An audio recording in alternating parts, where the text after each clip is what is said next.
Back to school vouchers, stamp duty overhauled and billions for Western Sydney.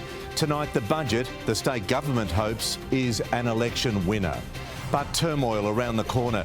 Public and Catholic school teachers about to walk off the job on the same day. A young Sydney woman killed on her honeymoon on Hamilton Island.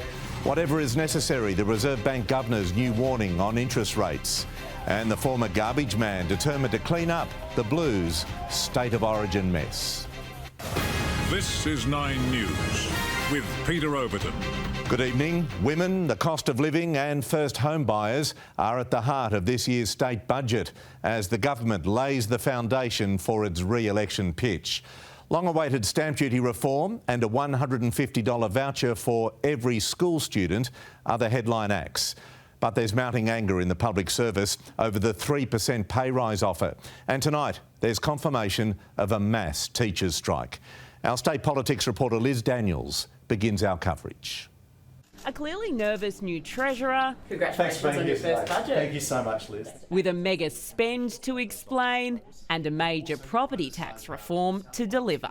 This is the first step in making sure that we start testing the waters for tax reform in New South Wales. From January 16 next year, first home buyers looking at properties up to the value of $1.5 million will be able to avoid paying stamp duty up front if they opt instead to pay an annual land tax of $400 a year plus 0.3% of their land value, aimed at removing a major barrier to climbing the property ladder. Well bought. Congratulations.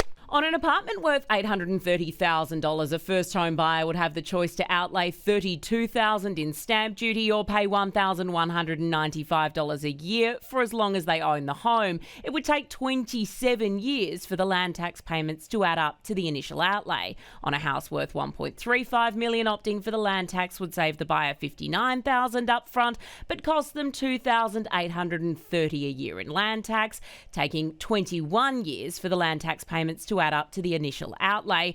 And in a major change from previous proposals, if the buyer opts for a land tax on a home, the next buyer will still have a choice of paying stamp duty.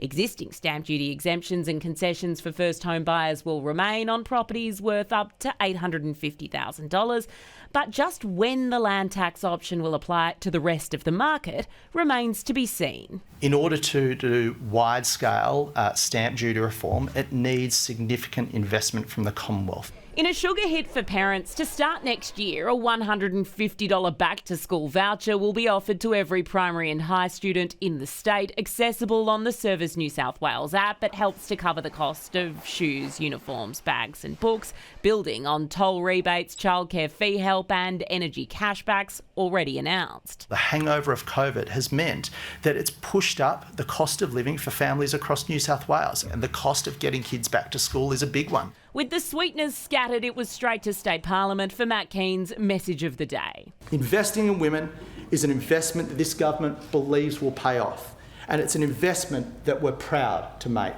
Targeting women in the budget is the state government's answer to seeing female voters desert the coalition at the last federal election. And while the rhetoric departs from the usual focus on infrastructure, there's still plenty of cash in the books for big builds.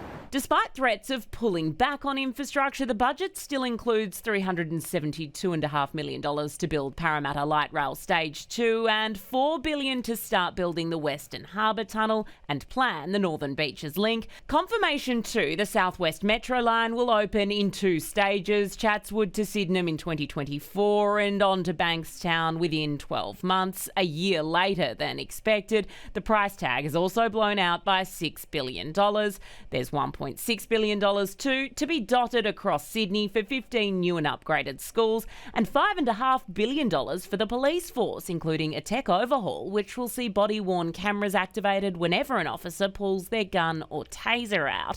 But not everybody is impressed with the cash splash. Mr Keane spent $1 billion for every minute that he spoke at the lectern today. Fears the pre-election spending blitz is loosely accounted for in volatile economic circumstances. The world is in fear of a global recession, but Matt Keane is singing happy days are here again. And state politics reporter Liz Daniels is with me in the studio. Liz, it's a big spending budget, Where will the government find the money? Well, Pete, a lot of these are just those short-term sugar hits. So if we look at the deficit of $16.6 billion last financial year, it wasn't as bad as was expected 6 months ago. But next financial year, it will be $11.3 billion, 3 times worse than the half-yearly forecast. And as spending drops off over the next 4 years, you can see the return to the black expected in 3 years' time. The books are helped by a dramatic increase in revenue, rivers of gold from mining royalties, GST and the return of full payroll tax after its COVID hiatus will combine with higher taxes on foreign bookies and overseas property investors to boost that bottom line. But the record infrastructure spend will see the state ploughed further into debt. By 25-26 will owe $180 billion. It is quite the credit card bill, Pete, but the Treasurer says the best way to pay down that debt is to keep growing the economy. Liz, thank you. Well, the budget has been met with fierce resistance from teachers, public and Catholic school staff taking the extraordinary step of teaming up and striking en masse. Every teacher at every public and Catholic school across the state is going on strike. D-Day is Thursday, June 30. It's been decades, in fact more than 25 years since this took place. This speaks to how serious the issue is. A decision which means 1 million students and their families will need to make other plans, just 2 days before the end of term. I wholly support them striking, so I'm very comfortable with making other arrangements. If they ain't like a job, they can go find somewhere else. I think I'm underpaid as a labourer. Next week's industrial action really serves no purpose other than to disrupt families and students. The executives of the two unions met, voting unanimously to strike, not just about money, but a catastrophic lack of staff. Every day in every school, in our primary schools, we see classes merged. And in high schools, we see senior lessons cancelled. Standing in the doorway between classes, having multiple classes in school halls and the like, teaching and learning is being compromised. COVID and the flu is only part of the problem. There isn't the staff because the profession has become unattractive. At the moment, as a careers advisor, there are no students in Year 12 who are wishing to go into teaching. When it comes to pay, teachers will be given a 3% wage increase, which on the average salary of $99,000 is just short of $3,000 extra a year. We are offering one of the most generous public sector pay increases anywhere in the country. The unions say it's not even close to enough. A 3% increase is an insult.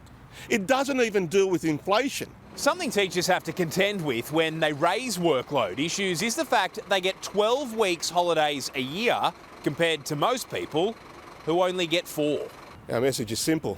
If it's that good, come and join us. Regardless, on June 30, students will be at home while Macquarie Street plays host to the biggest teachers' strike since 1996. Chris O'Keefe, 9 News. A young woman from Strathfield has been killed in a golf buggy accident.